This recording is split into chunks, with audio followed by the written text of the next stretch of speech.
The courtroom was quiet, so quiet you could hear the echo of a single cough from the back row. The tension in the air felt heavy, thick enough to slow your breathing. Two men sat at opposite tables, both convinced the other was responsible for an accident that could have easily ended in tragedy. The kind of case that wasn't just about property damage. It was about pride, truth, and the fine line between carelessness and catastrophe. At the center of it all sat Judge Judy Sheindlin, sharp-eyed and unyielding, her presence commanding absolute attention. She was the kind of woman who could see through excuses the way sunlight cuts through glass. And today, she was about to do exactly that. The case began with a simple question. "Mr. Sharp," Judge Judy said, her tone crisp and direct, "were you driving that day?" The older man shook his head, his expression controlled but tense. "No, Your Honor, my son was." Behind him, a tall, 17-year-old boy, Wade Forth, stood up straight, nervous but composed. He was the one behind the wheel that day, the day a drive to a football game turned into a near disaster. Across the courtroom sat Mr. Goranson, the other driver, his posture rigid, his voice calm but defensive. Both men were ready to tell their version of events. Both believed they were right. But in Judge Judy's courtroom, there was no both. There was only the truth. The incident had happened on August 29, 2013, at an intersection on Belmont Avenue. Wade began his account first. He stood by a large diagram on the easel, showing the intersection with precision. His hand trembled slightly as he pointed to the spot where everything went wrong. "I was driving south on Belmont Avenue. The light was green. I was going straight through with two of my friends. We were on our way to a football game." He paused for a second, remembering the sudden blur of motion, the crash, the sound of twisting metal. And then he hit me. His car hit mine on the driver's side. My car went airborne, over the curb, through a fence, and into a cemetery. I hit a tombstone before the car finally stopped. The airbags went off. It all happened so fast. You could hear the gasp ripple through the small audience. A car flying into a cemetery wasn't something you heard every day. Judge Judy's eyes narrowed, her pen poised above her notepad. "So, you were going straight through the intersection with the green light, and the defendant, Mr. Goranson, was making a left turn." "Yes, Your Honor," Wade replied firmly, "and he hit me." The judge nodded slightly. "On the driver's side." "Yes," Wade confirmed. "That's correct." Judge Judy tapped her pen against her desk twice. "Okay," she said, "go sit down." Then she turned to the other side. "Mr. Goranson, you want to come up and tell me your version?"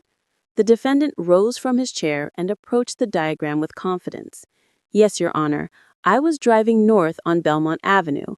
I was in the turning lane waiting to make a left turn onto Churchill West. The light was green when I entered the intersection.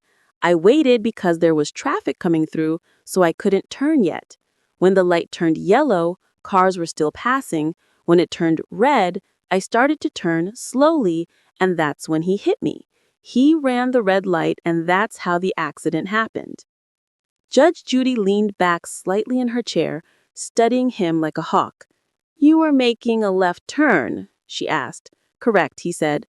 "And you were hit on your front driver's side?" "Yes." The judge frowned. "That's impossible," she said flatly.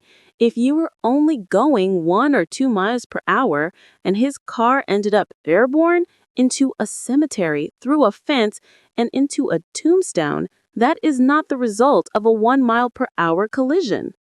Her tone was part disbelief, part accusation.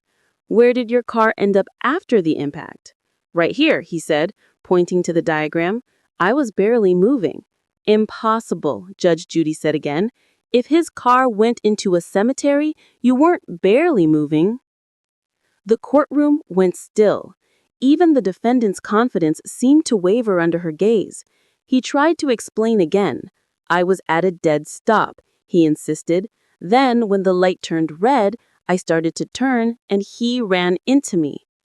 Judge Judy turned her head toward Wade and then back to the diagram.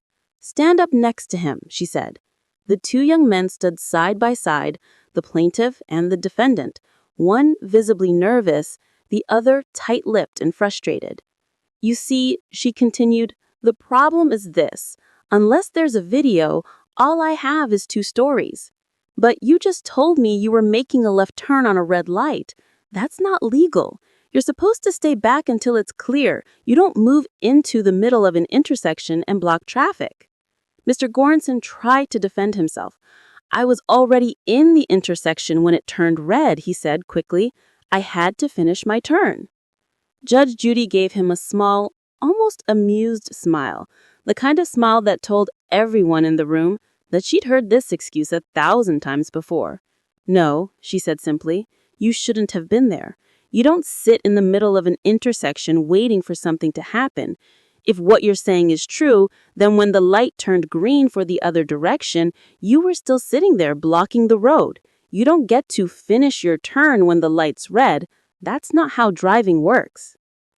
The defendant began to speak again, but the judge cut him off. "Sit down," she said firmly. "If you were at a dead stop, this young man's car wouldn't have gone airborne. His airbags deployed. He went over a fence. He hit a tombstone. That's not a soft bump in traffic. That's a collision with force." The courtroom felt smaller now, the tension closing in as the evidence mounted. Judge Judy asked for photographs. Both parties produced them.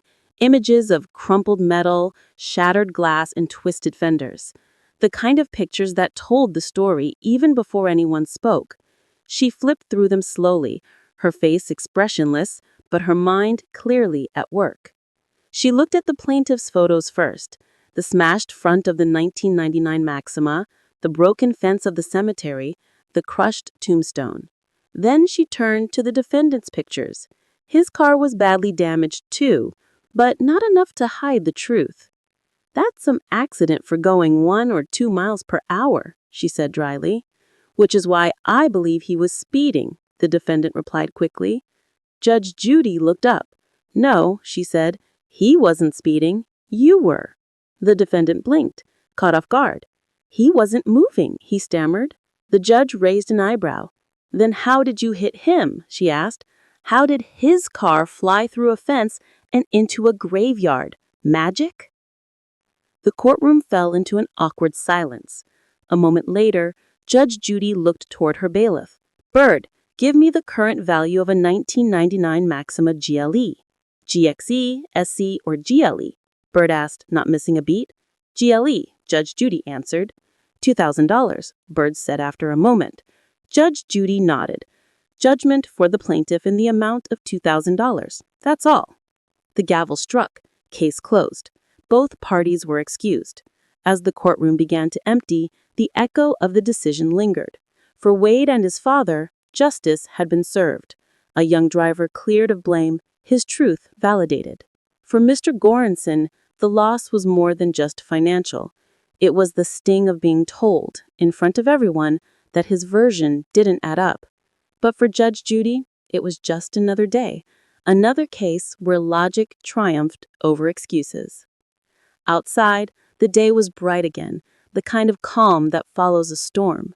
Wade and his father walked out of the courthouse, the weight of the ordeal finally lifting. Behind them, the doors closed, sealing the echoes of the arguments inside. Somewhere beyond those walls, traffic lights changed from red to green again. Cars moved on, and life continued, reminding everyone that on the road, as in life, one wrong move can change everything.